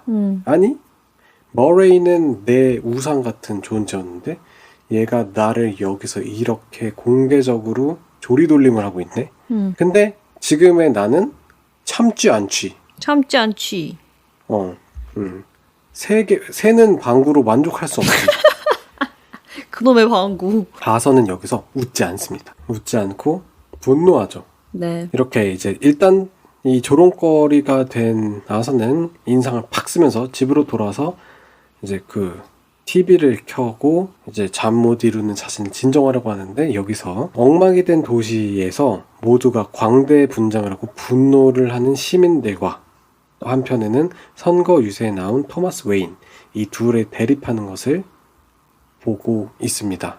그리고 그래 토마스 웨인이 내 아빠라고? 그럼 나를 좀 도와줘야 될 거 아니야? 왜냐면 엄마가 쓰러졌는데. 그래서 토마스 웨인을 직접 만나고 보기 위해서 그가 이제 연설을 하기 위해서 이제 지지자들을 앞에 놓고 그런 극장으로 찾아가기로 합니다. 그래서 거리에는 아서의 살인으로 촉발된 광대 분장 시위대 시위가 한창 이뤄지고 있고 경찰과 시위대가 몸싸움을 벌이는 틈을 타서 몰래 극장 건물로 들어간 아서는 극장 안내원으로 위장을 합니다. 그리고 상영관에서 토마스 웨인을 찾다가 거기서 상영 중이던 찰리 채플린의 모던 타임즈에 잠시 빠져서 아주 재밌게 관람을 하고 있습니다. 그러고 토마스를 발견하고 그가 밖으로 나가자 뒤쫓아서 화장실로 들어갑니다. 화장실에서 이 둘이 마주하게 됐는데 토마스가 사인해줄까? 이랬더니 아서가 나는 페니 플래기의 아들이자 당신의 아들입니다 라고 얘기하니까 토마스가 벌레 보듯이 보는 거죠. 벌레 보듯이 보면서 엄청 개무시를 합니다. 니네 엄마 미친 사람이야 이러면서 아서는 너가 나의 아버지니까 뭔가 나를 잘 대우해줘 이런 식으로 얘기를 해보려고 갔는 것 같아요. 가는 것 같은데 토마스 웨이는 돈이 필요해서 온 거야? 너네 엄마 미친 사람이야. 너 입양된 자식이야. 아무 관련도 없다고 하면서 막 그런 얘기를 하니까 왜 나한테 그렇게 말하는 거예요? 이런 식으로 내가 당신의 아들이라고요. 근데 왜 나한테 이렇게 무례하게 말하는 거예요? 라면서 또 절규를 하죠. 근데 토마스는 내 아들한테 손대기만 해 하면서 이제 얼굴에다가 죽박을 딱 날려주고 가는 거죠. 그래서 뭔가 여기서 그러니까 아서는 토마스에게 정말 무엇을 바랬던 걸까? 이게 또 좀 궁금해졌던 부분이고, 그리고 왜 나한테 그렇게 무례하게 말하시는 거냐? 약간 파우릭이 또 생각이 났어요. 또우릭. So nice. 넌 착한 사람. 나한테 왜 이러는 거야? 뭔가 파브릭이 생각이 났어요. 제가 그 영화를 볼 땐 진짜 좀 힘들었는데 지루하고 재밌으셨나봐요, 알고 계속 보니. 계속 생각이 나더라고요. 나 그런 거 취향이었을지도. 아무튼 그런 식으로 왜 나한테 그렇게 무례하게 얘기해. 그리고 여기서도 아서는 웃지 않습니다. 그래서 이제 아서는 코피를 쏟으며 고통스러워하고 집에 들어와서 냉장고 속의 내용물을 전부 다 빼낸 다음에 다시 이제 냉장고 안에 들어가는 거죠. 약간 이 2000년대에 유행했던 코끼리를 냉장고에 넣는 법 아시나요? 아, 네. 네, 그런 그 생각이 많이 났어요. 예, 냉장고를 연다, 코끼리를 집어넣는다, 냉장고를 닫는다. 이 방법을 쓰면 이제 냉장고 안에 코끼리를 집어넣을 수 있다. 뭐 이런 장난 같은 밈이 있는데 2000년대 밈이 갑자기 생각이 났고 이게 일종의 각성? 관짝에 들어갔다가 다시 나오는 것 같은 그런 비주얼적인 해석이 좀 있네요. 분노가 웃음으로 새어 나오던 아서 플렉이 아니라 머레이의 입을 통해서 이제 정이 내려졌던 계속 웃기만 하면 어찌됐든 여러분이 웃을 거라고 생각하는 남자 조커로 각성하는 뭐 그런 장면이다라는 해석이 좀 있습니다. 그리고 이제 다음날 이제 아서에게 자동응답기 소가 빡 울리는데 그래서 경찰이 또 뭐라고 하나 생각하고 있는데 갑자기 머레이 쇼에서 섭외를 요청한다.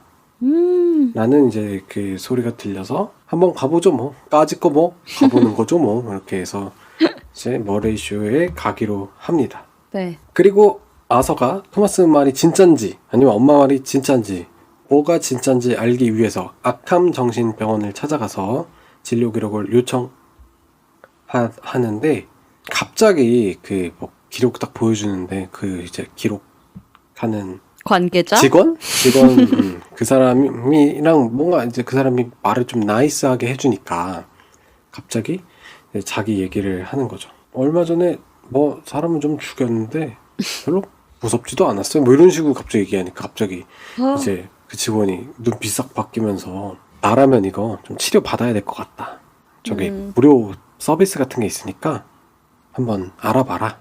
친절해. 그거 그거 폐지됐는지? 그리고 이제 기록 파일을 이제 딱 보여주다가 뭔가 쎄함을 느꼈는데 이거 아무한테나 보여줄 수 없고 절차를 거쳐야 보여줄 수 있다 라고 얘기를 하니까 이제 아서가 그거를 뺏어가지고 도망가가지고 계단 속에서 급하게 그 서류를 읽는 거죠.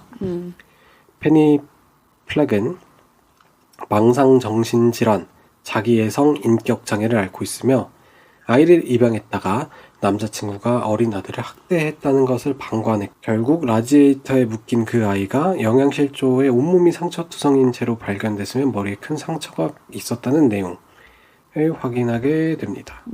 그러니까 아서의 몸에 나있던 화상 자국 이런 건 라디에이터에서 생긴 거고 그리고 아서가 가지고 있는 어떤 정신질환이라든지 이런 어떤 트라우마 같은 모습들이 다 어떤 학대에서 온 게 아닐까. 너무 비참해. 그리고 경찰관이 이제 페니를 취조하면서 아이가 힘들어하는 게 아니냐고 하니까 우리 아이는 항상 행복한 아이였거든요. 그래서 우리 아이는 해피라고 불렀어요. 라고 얘기하는 걸 봤을 때 그 학대를 견디면서 엄마한테 괜찮은 척을 하면서 웃었던 그 아이가 자라서 이제는 무슨 감정에도 웃을 수밖에 없는 뭔가 호르몬 체계가 고장난 아서 플렉이 되었지 않았을까라는 걸 어렵지 않게 추측할 수 있게 됐죠. 네. 그래서 이 말이 사실이었음을 깨닫고 고통스럽게 웃다가 흐느낍니다. 근데 여기에 대해서 아까 그 혜화가 말한 것처럼 의견이 좀 갈리는 게 외인 정도라면 요 정도 서류를 조작하는 건 어렵지 않다. 그렇지. 그리고 정신질환이 있으면 입양을 할 수 없다. 오. 요 두 가지 사실로 근거하여 이게 어디까지는 진실이고 어디까지는 거짓인가에 대한 논란이 있는 거죠. 예를 들면 페니 플렉이 아이를 입양했다가 먼저 오고 아니면 페니 플렉이 그 토마스 웨인의 아이를 가졌고 출산을 했다. 근데 이제 토마스가 그거에 대해서 이제 뭔가 압박을 가했고 그거에 의해서 정신질환과 자기애성 인격장애를 앓고 입양했다고 서류가 조작당했다. 여기까지가 이제 여기까지 있고 그 다음의 내용들 남자친구가 어린 아들을 학대하는 걸 방관하고 뭐 거기는 또 거기까지는 또 사실 이런 식으로 어떤 사실관계가 좀 바뀌었을 수도 있다라는 추측들이 있는 것 같습니다. 뭐가 됐든 참 기구하네요. 그래서 이제 너무 슬프잖아요. 슬픔에 빠진 우리 아서가 소피의 집으로 들어가죠. 소피가 딸을 재우고 나오면서 아서를 보고 놀라더니 제발 나가주실래요? 딸이 자고 있어요. 아서가 I had a bad day 이렇게 얘기를 합니다. 사람 불러드릴까요? 되게 어머니가 안 계세요? 라고 얘기하니까 아서가 소피를 보며 관자놀이 총 쏘는 신용을 하죠. 그러면서 이제 소피의 집에서 나갑니다. 그리고 깨닫죠. 이것도 착각이었네. 아무도 날 사랑해주지 않는구나. 그래서 집에 가서 혼자 담배를 피면서 흐느끼듯이 웃어댑니다. 그러니까 처음에 이제 웃었잖아요. 그 웃음은 분노에서 난 웃음이었어요. 대부분.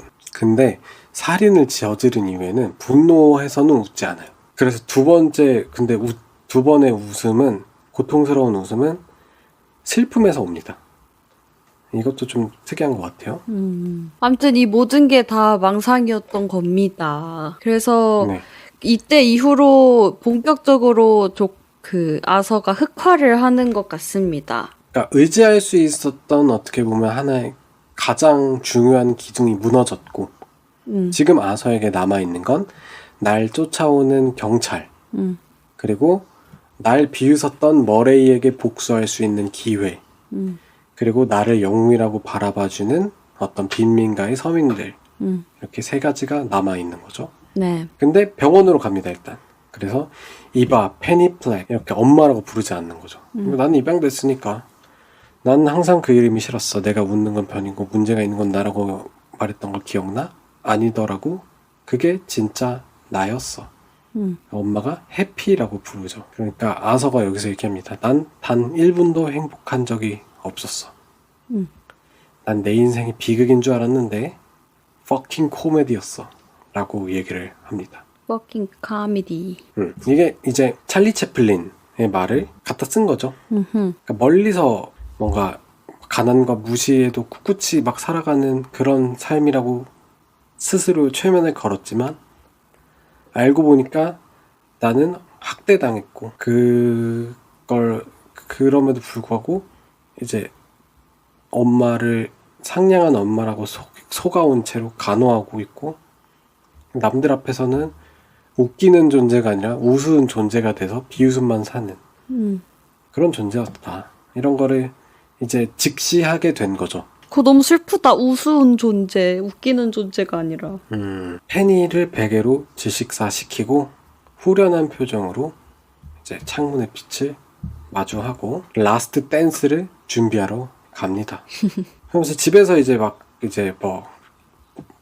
그 머레이 쇼를 막 이제 연습을 하고 이제 그러면서 분장을 하게 되죠. 근데 광대 분장, 그러니까 조커의 어떤 스테레오타입은 초록색 머리 뭐 이런 것들이 있잖아요. 그래서 머리를 초록색으로 물들이고 그 다음에 얼굴에 흰물감을 바르고 뭐 이렇게 하면서 분장을 합니다.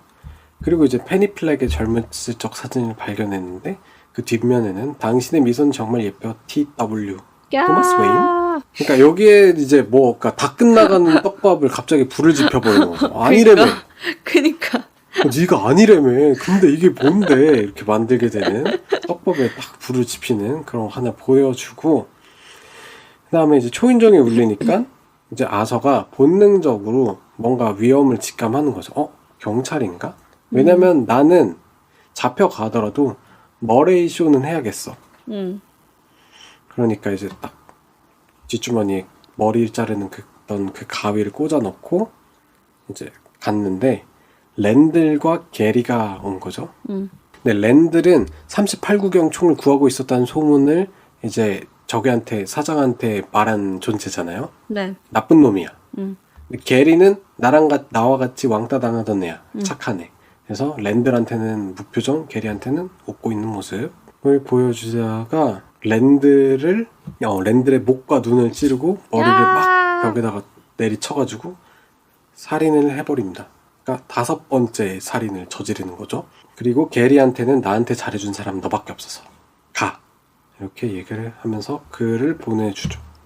그러니까 아서가 죽인 사람들은 어쨌든 자신이 느끼기에 원한을 가지고 있는 나를 괴롭힌 사람들이었던 거고, 어쨌든 살인이 그 입장에서는 약간 불가피한 일이었을지도 모르는, 그러니까 아서 플렉의 사고회로 안에서 불가피했을지, 그러니까 아무나 막 죽이진 않는다라는 걸 보여주는 장면이기도 한 것 같아요. 자, 그리고 이제 붉은 정장에 우리가 조커 하면 생각나는 그 착장을 갖춘 그 아서 플렉이 이제 항상 집으로 올 때마다 힘들게 올라왔던 그 계단에서 우리가 가장 그 사랑하는 장면을 연출하게 되죠.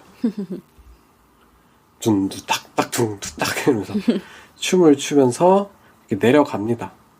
막 발차기 막 하고, 약간 이것도 춤과 어떤 몸부림, 긴장감과 기대감과 후련함과 분노와 이런 것들이 섞여있는 어떤 발차기들이 막 보이는 그런 춤이잖아요. 이 복합적인 감정이 싹 이렇게 드러나게 되고, 그 계단을 딱 내려오니까 저 위에 계단으로 2명의 형사가 보이는 거죠. 하지만 잡혀도 돼. 난 잡혀도 상관없는데 할 일이 남았잖아요. 그러니까 막 도망가고. 근데 마침 그날이 크라운 광대들의 시위가 있던 날이고, 그래서 이제 온 세상이 조커다. 지하철, 조커로 도배된 지하철에서 이 형사들은 조커를 놓치게 되고, 그리고 조커는 이제 마침내 방송국에 도달하게. 이렇게 머레이 쇼의 대기실에 아서가 도착을 했습니다. 그리고 TV에는 시위대에게 린치당한 형사 2명이 중상을 입었다라는 뉴스가 흘러나오고 있습니다. 아서는 그 출연 순서를 알려주기 위해서 대기실로 찾아온 머레이와 PD를 만나고, 광대 시위 날에 형사 폭력 사건까지 겹친 날 광대 분장을 한 채 쇼에 나서겠다는 것은 정치적인 의도가 있는 거 아니냐라고 묻는 PD인 지인에게 아서는 정치는 모르고 관심도 없다 라고 짧게 대답하고 머리에게 자신을 조커로 소개시켜달라고 부탁을 합니다. 그래서 이제 머레이는 이거를 비꼬면서 이때 이제 check out this joker 이러면서 이 머저리를 봅시다 뭐 이런 느낌이었던 건데 이제 이거를 자신의 어떤 걸로 삼은 거죠. 아이덴티티. 그래서 머레이는 뭐 상관없는데 너무 위험하거나 성적인 농담 같은 건 하지 말아라 라고 얘기한 후에 이제 떠나고, 혼자 대기실에 남은 아서는 의자에 멍한 표정으로 앉아 있으면서 이제 권총을 가지고 막 놀죠. 그리고 이제 그 아서가 대기실에 있을 때 이제 또 머레이는 아서를 또 엄청 놀려댑니다. 의사가 필요한 사람, 얘 되게 뭐 이상하지 않아요? 뭐 하면서 막 얘기를 하죠. 그 게스트들하고 그렇게 자신을 모욕하는 걸 보면서 이제 분노를 가다듬고 있다가 이제 나와주세요 했을 때 되게 막 춤을 추면서 프로페셔널하게 막 나가요. 그리고 이제 닥터 셀리라는 사람한테 약간 아줌마와 할머니 경계에 있는 어떤 패널이거든요. 그 사람한테 갑자기 키스를 갈기면서 임팩트 있게 등장을 해버리죠. 그 방송 대기실에서 머레이가 이 사람은 의사가 필요한 사람이에요 하니까 이 닥터 셀리가 성적인 문제가 있었을까요? 이러면서 약간 비꼬았는데 거기에 대한 복수라고 볼 수 있습니다. 그러면서 이제 농담 한번 해보겠어요? 머레이가 이제 시키죠. 그러니까 이제 그 조커가 노트를 꺼내 드니까 막 뭐라고 하는 거죠. 그거 하나 기억을 못해서 노트를 꺼내? 뭐 이러면서 쿠사리를 주니까 기다려봐요. 제대로 하고 싶었습니다. 그러면서 우리가 이 얘기 안 했구나. 내 죽음이 삶보다 가치 있기를 얘기를 안 했군요. 그거를 보면서 결심을 합니다. 그리고 클래식인 거예요. 그 스탠드업 코미디에서 개그를 하기 위한 어떤 도입부? 전형적인 도입부가 낙낙 똑똑 하면은 Who's there? 누구세요? 이렇게 하면은 이제 그 다음부터 개그를 치는 이게 약간 그 스테레오 타입인데 아서가 경찰입니다. 경찰입니다. 어머님, 아드님이 음주운전 사고를 당해서 사망했습니다. 음주운전 트럭에 부딪혀서 아버지가, 당신의 아들이 사망했어요. 근데 he's dead 이렇게 얘기하니까 그가 죽었어요. 랑 그의 아버지가요. 약간 그 중의적인 표현을 가지고 장난을 친 건데 장난 안 웃기잖아요, 이런 거. 기괴하기만 하고 뭐지 이거 하지 말라 그랬는데 이런 농담 이게 펀치라인이야? 뭐 이런 식으로 얘기하니까 이거 농담 아닌데? 하면서 약간 분위기가 점점 쎄해지죠. 그러면서 아서가 얘기합니다. 제가 좀 요새 힘들었거든요. 그 금융쟁이들 3명을 죽인 이후로부터. 이러니까 머레이가 이제 되게 진지한 톤으로 바뀌면서 사람들을 죽인 게 재밌습니까? 이게 일종의 사회운동이라고 생각하세요? 어떤 상징이 돼서 말이죠. 이러면서 약간 좀 그에 대해서 진정성 있는 대화를 이끌어내려고 하는 거예요. 그러면서 왜 3명을 죽였죠? 토마스 웨이나 뭔 문제가 있었나요? 이러면서 막 이렇게 그래도 뭐랄까 마이크를 계속 넘겨줘요. 아서가 대답할 수 있게. 그러니까 토마스 웨이는 가증스러운 가면을 쓴 사람이다 뭐 이런 식으로 얘기하면서 촬영장 밖에 나가본 적 있냐? 모두 소리치고 모두 욕하고 시민의식 같은 건 없고 막 늑대인간처럼 날뛰고 뭐 이렇게 있는 사회다. 이렇게 이제 자신이 살고 있는 빈민가의 모습을 묘사하자 머레이는 불쌍한 척 하지 마라. 너는 젊은 사람 3명을 죽인 것에 핑계를 대고 있을 뿐이다. 그건 끔찍한 일이야. 그러니까 아서가 당신도 끔찍해 머레이. 내 영상을 틀고 나를 비웃음거리로 만들었어. 너도 똑같은 놈이야. 그러니까 머레이가 너 때문에 이 세상이 어떻게 됐는지를 봐. 너 때문에 사람들이 더 죽었는데 이렇게 얘기를 하니까 아서가 알아. 농담이나 하나 더 해볼까? 그러니까 머레이가 아니 이제 농담 그만해. 그래서 아서는 사회에서 버림받고 쓰레기 취급당하는 외톨이 정신병자를 조리돌림하면 어떻게 되는지 알아? 내가 알려줄게 하면서 탕 하고 쏴버리죠. 그래서 이게 모두 전국에 생중계가 됐고 이런 돌발 상황에 되게 아비규환이 되지만 아서는 의자에 주저앉아서 다리를 떨면서 불안해하면서도 굉장히 기괴하게 웃음을 짓고 다시 의자에서 일어나서 총에 맞고 이미 사망한 머레이의 가슴팍에 권총을 한 발 더 쏴버립니다. 카메라에 약간 얼굴을 들이대면서 키스라도 할 것처럼 굿나잇 좋은 밤 되세요. 그리고 잊지 마세요. 이것이 인생입니다. 이렇게 말하려고 그러는데 이것이 딱 끊기고 그 시위 화면으로 넘어가게 되죠. 네. 그래서 이것이 마치 이 난장판이다. 라고 말하는 것처럼 그리고 이 생방송 중이었던 이런 인기 토크쇼에서 사건이 벌어진 거라서 이 거리로 뛰쳐나온 시위대는 TV로 조커의 살인을 보고 더 흥분을 하게 됩니다. 그래서 고담 시티를 더욱 혼돈과 분노의 도가니로 만들게 되죠. 그리고 조커는 이제 경찰차에 실려가지고 이송되고 있습니다. 그런데 고담시가 막 난리가 났잖아요. 방어와 약탈, 폭력으로 쑥대밭이 되고 전부 다 그 광대 분장을 하고 있는 그 모습을 보면서 웃어요. 조커가 웃는데 여기서의 웃음은 다른 감정이 아니라 정말 웃음인 거죠. 근데 여기서 경찰들은 이렇게 얘기합니다. 작작 쳐서 이 미친놈 하나도 안 웃기니까. 근데 정말 안 웃겼는데 억지로 웃던 게 조커였는데 하나도 안 웃긴 이 상황이 조커한테 너무나도 웃긴 얘기인 거죠. 나도 알아. 아름답지 않아? 라고 얘기하면서 웃는 거죠. 그러니까 이제 약간 광적인 웃음, 그런 혼돈과 비명을 보면서 그걸 아름답게 느끼는 조커로 완벽하게 탄생했다. 분노가 새어나오는 웃음에서, 슬픔이 가득 찬 웃음에서 이제는 정말 광기에 가득 찬 웃음을 가질 우리가 아는 그 조커의 웃음으로 3단계를 거쳐서 오게 되는 그런 과정인 거죠. 네. 갑자기 구급차가 튀어나와가지고 경찰차를 들이받고 그냥 한 바퀴 구르고, 근데 이제 사람들이 이 그 경찰차 안에 아서가 타 있다는, 우리의 그 영웅이 타 있다는 걸 알게 되면서 그를 이제 꺼내가지고 경찰차 본닛 위에 눕힙니다. 그리고 열광을 하죠. 그리고 그 토마스 웨인 가족은 극장에서 나와서 시위대의 돌발 행동을 피해서 골목길로 들어가는데 그 근처에서 그 가족들이 나오길 기다리는 듯한 아서의 어떤 지지자가 뒤따라서 그들에게 총을 겨누고 웨인한테도 너는 뒤져도 싼 놈이야 하면서 또 토마스 웨인을 쏴 죽입니다. 그리고 마사 웨인 또 진주 목걸이를 뜯으며 쏴서 죽여버립니다. 브루스 웨인을 만들기 위해서 토마스 웨인과 마사 웨인이 죽게 되는 스파이더맨이라고 치면은 이제 숙모가 죽는 그런 느낌이다. 그래서 이제 배트맨적인 서사를 이제 한번 싹 보여주고 이제 기절해 있던 아서가 천천히 눈을 뜨고 이제 관객들의 환호를 받게 됩니다.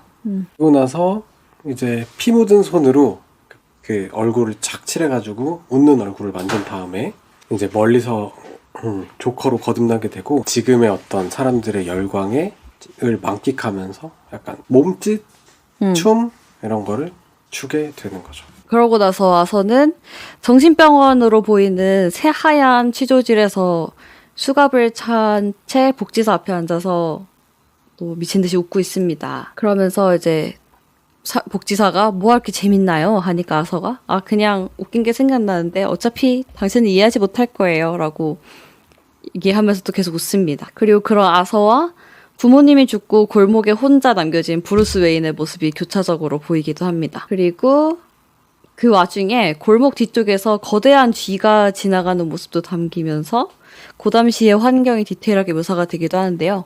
그리고 아서가 그 That's Life라는 프랭크 시나트라의 노래 가사를 읊조리면서 계속 앉아 있습니다. 그리고 아서는 피로 물든 발자국을 남기면서 하얀 복도를 유유히 걸어가다가 다시 춤을 추고 그 남자 간호사로 보이는 사람에게 쫓겨서 이렇게 왔다 갔다 하는 모습 보이면서 영화가 마무리가 됩니다. 여기서 뭐가 그리 재밌어요? 웃긴 게 생각나서요? 얘기해 주실 건가요? 근데 그게 그런 것 같아요. 그 사람들이 조커가 웃을 때 그냥 기분 나빠 있잖아요. 그리고 세상은 난 네가 뭐하든 관심이 없어 막 이런 얘기를 했는데 이제 사람들이 궁금해하는 거지. 얘가 왜 웃는지 뭐가 그렇게 재밌는지 자꾸 궁금해. 왜냐면 얘가 이제 그냥 이제 어디 굴러다니는 말벽다기가 아니라 조커잖아요. 그거를 또 보여주는 장면이지도 않지 않을까 라고 생각했고, 이게 어쨌든 피가 막 낭자하고 살인이 낭자하는데 마지막에 막 조커가 막 뛰어다니는 장면이 되게 코믹하게 연출이 되잖아요.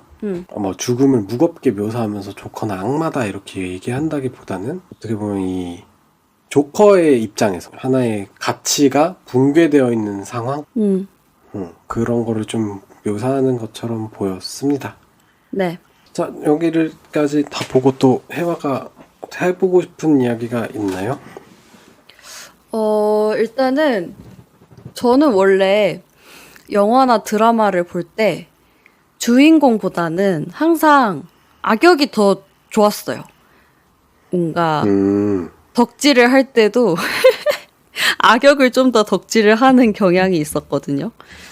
그래서 그게 왜 그런가를 생각을 해봤는데, 악역들이 다 저마다의 사연이 있고, 그리고 그걸 되게 매력적으로 승화를 시키는 모습을 제가 좋아했던 것 같아요. 그래서 얼마 전에 제가 빌런과 관련된 전시를 보러 간 적이 있어요.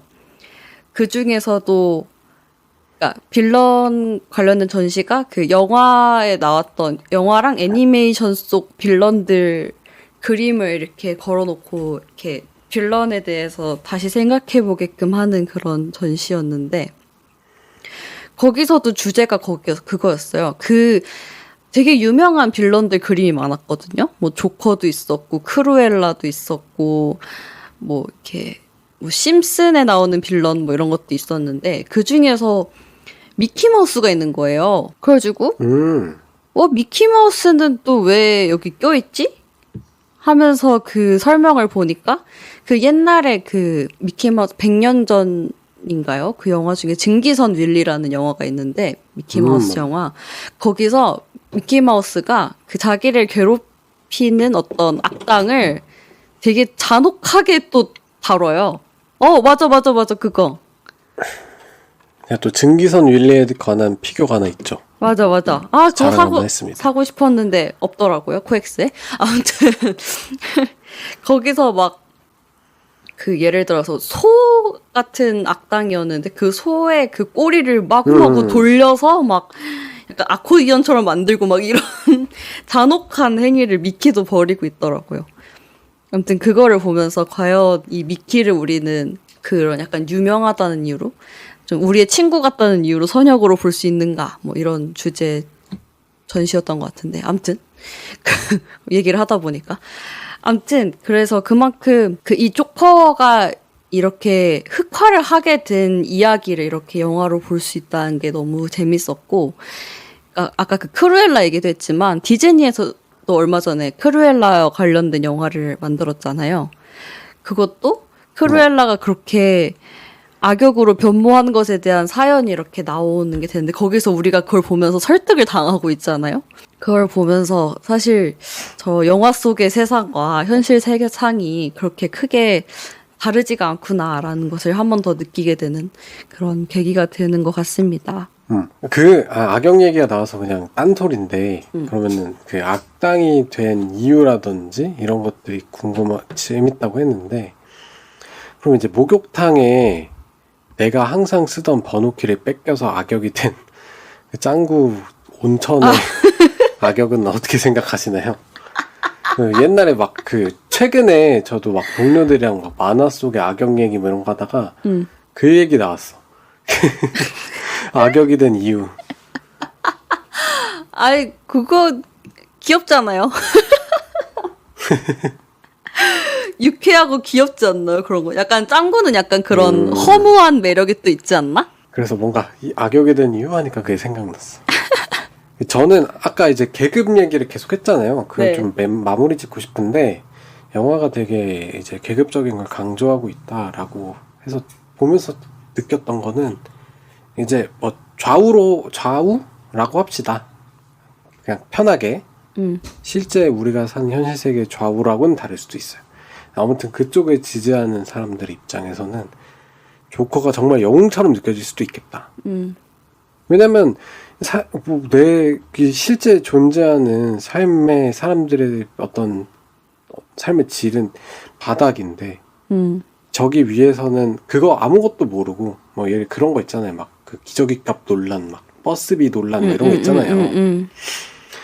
정말 이 세상에 사람들이 어떻게 살아가는지 알지도 못하는 사람들이 그 가장 중요한 결정을 내리잖아요. 뭐 최저임금 관련한 얘기에서 그 지하철 요금 얼마인지도 모르면서 이 금액이 많다고 하냐 뭐 이런 그런 분노들이 실제로 현실에서 많이 존재하고 한편으로는 아니 요즘에도 막 최저임금이나 임금에 관한 이야기 주유수당 뭐 이런 거 나오면 커뮤니티가 불타잖아요. 그러면서 아니 뭐 이렇게 돈을 그렇게 올려버리면은 뭐 자영업자들은 어떻게 살라는 거냐 뭐 이런 식으로 그러니까 이제 막 뭐가 무너지는 거다 하면서 실제로 엄청 싸우잖아요. 근데 이제 반대쪽을 지지하는 사람들은 토마스 웨인의 말이 너무 맞는 말처럼 사이다처럼 느껴질 것 같고 이 조커나 이 빈민가의 폭동이 되게 광기 어린 것으로 되게 많이 더 느껴질 것 같았어요. 어쨌거나 사람 3명을 죽인 건 잘못한 거 맞잖아. 근데 왜 조커를 자꾸 영웅 취급해주는 거야? 이상하잖아. 이렇게 얘기하는 양쪽의 모두가 보면서 공감을 하면서 반대로 양쪽의 모두가 아니 근데 왜 이렇게 조커를 이상한 사람처럼 정신병자처럼만 만드는 거야? 세상이 문제인 건데 왜 개인의 정신병 문제인 것처럼 몰아가는 거야? 라고 한쪽은 분노할 수 있고 그러니까 사회적인 어떤 시스템에서 조커가 나온 건데 마치 조커가 받은 학대에서 비롯한 개인적인 어떤 트라우마가 조커를 만들어냈고 결국 이 조커같이 분노에 차 있는 사람들은 다 뭔가 이상한 트라우마 가진 사람들이야. 이 사람 치료해야 하는 대상이야. 개개인의 문제야.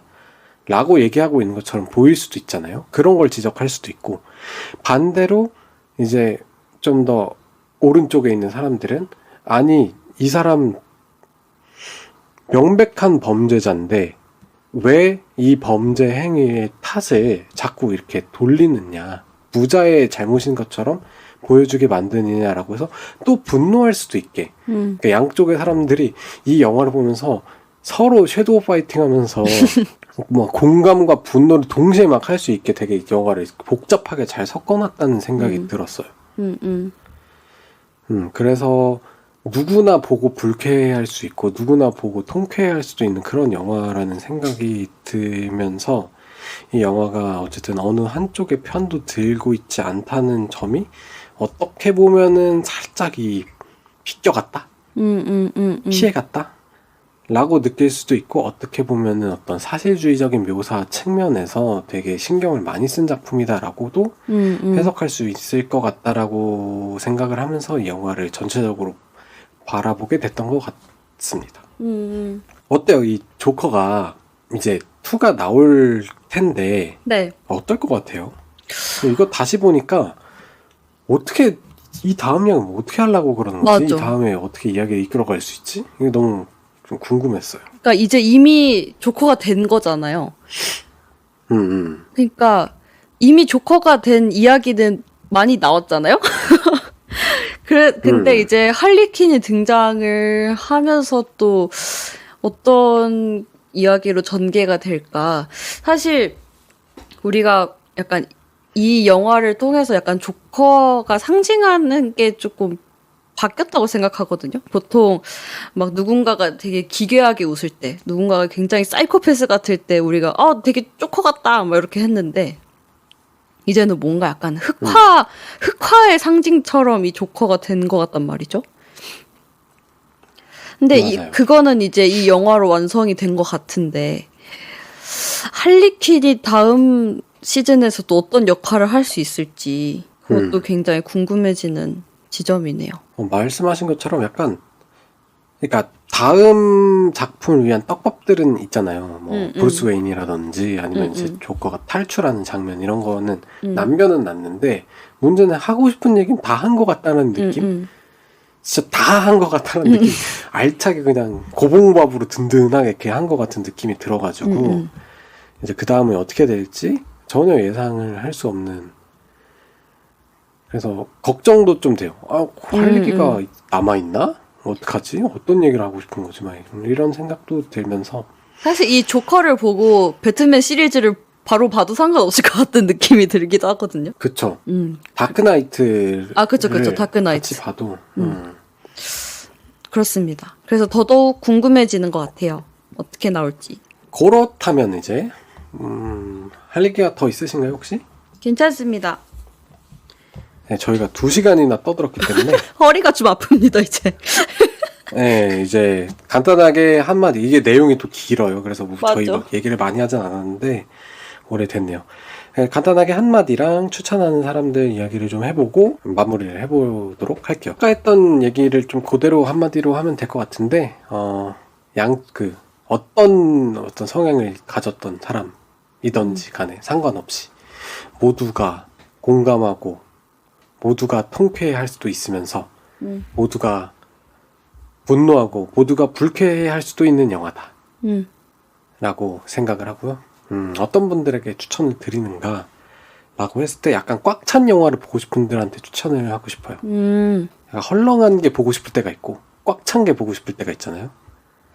근데 헐렁한 걸 보고 싶거나 아니면 좀 생각을 비우고 싶은 사람들이 보기에는 너무 메시지가 가득 차 있는 영화인 것 같아서 꽉 차 있는 거 오랜만에 한번 좀 뭔가 느껴보고 싶어. 꽉 차 있는 그 느낌을 영감을 많이 받고 싶어. 메시지와 한번 겨뤄보고 싶어 라고 이제 생각을 가지신 분들에게 추천을 드리겠습니다. 네. 저의 한마디는요. 일단은 이 빌런이 어떻게 이 빌런이 됐는지, 이런 아이코닉한 빌런이 됐는지 그 과정을 살펴보는 것만으로도 재미가 있고, 그리고 그 과정이 되게 설득력 있게 다가오는 것 같아요. 그래서 이래서 얘가 이렇게 된 거구나. 사실 진짜 전에 조커들만 봤을 때는 사실 그런 생각을 하기가 쉽진 않잖아요. 얘는 어쩌다 이렇게 됐을까? 라는 생각을 하기가 쉽지 않은데 되게 설득력 있는 플롯으로 조커를 한 번쯤 이해해보게 되는 그런 계기가 되는 것 같고요. 그리고 추천하는 거는 그냥 조커라는 캐릭터를 아는 사람이면은 한 번쯤 보셔도 괜찮을 것 같습니다. 사실 다크나이트 이런 거를 굳이 보지 않았어도 괜찮고 오히려 이 조커를 한번 보고 다크나이트를 한 번 더 보면은 더 재밌지 않을까라는 생각에서 그냥 조커를 알고 계시는 모든 분들께 추천을 드리고 싶고 아까 소요가 말한 것처럼 뭔가 힐링용은 절대 아니고요. 영화를 보고 한번 약간 깊게 한번 다운되고 싶다. 한번 불행의 끝을 영화를 통해 보고 싶다 하시면은 조커를 보시는 걸 추천드립니다. 네, 좋습니다. 아, 그리고 이제 약간의 공지. 이 유리병 편지를 던질게가 막 한 달에 3개 올라갈 때가 있고 4개 올라갈 때도 있고 뭐 2개 올라갈 때도 있고 뭐 이랬는데 앞으로는 한 2개 정도는 꼭 올리는 걸 목표로 한번 세워보려고 하는데 혜원 어떠신가요? 전 아주 적절하다고 생각하는데요. 왜냐면은 네. 뭐 이제 소요가 이제 취업을 하기도 했고 해서 서로의 시간을 맞추기가 전보다 조금 더 어려워지기도 했고요. 그리고 이제 맞아, 이제 뭔가 그렇습니다. 얘기하세요. 네. 뭔가 개인적인 일들도 다 있잖아요. 그러니까 한 달에 2번 정도. 그러니까 저도 알아요. 이제 저도 이제 여러 가지 컨텐츠를 많이 즐기는 입장에서 자주 올라와 주는 편이 여러분들 팬들 들어주시는 분들에게 되게 제일 좋다는 걸 알고 있는데 일단 영화든 어떤 컨텐츠를 음미할 시간 같은 것도 필요하고 이게 생각보다 이제 녹음과 편집의 일정을 잡는 게 쉽지 않더라고요. 둘 다 그러니까 제가 스케줄 근무를 하다 보니까 딱 잡기가 어려운 부분도 있어가지고 그걸 한번 목표로 열심히 해보도록 하겠습니다. 자, 그러면은 여기까지. 그럼 오늘 조커 이야기는 여기서 마치도록 하겠습니다. 망방대회를 떠돌아다니는 여러분들께 유리병 편지를 던질게 저희 다음에 더 재밌는 이야기로 찾아오겠습니다. 감사합니다. 감사합니다.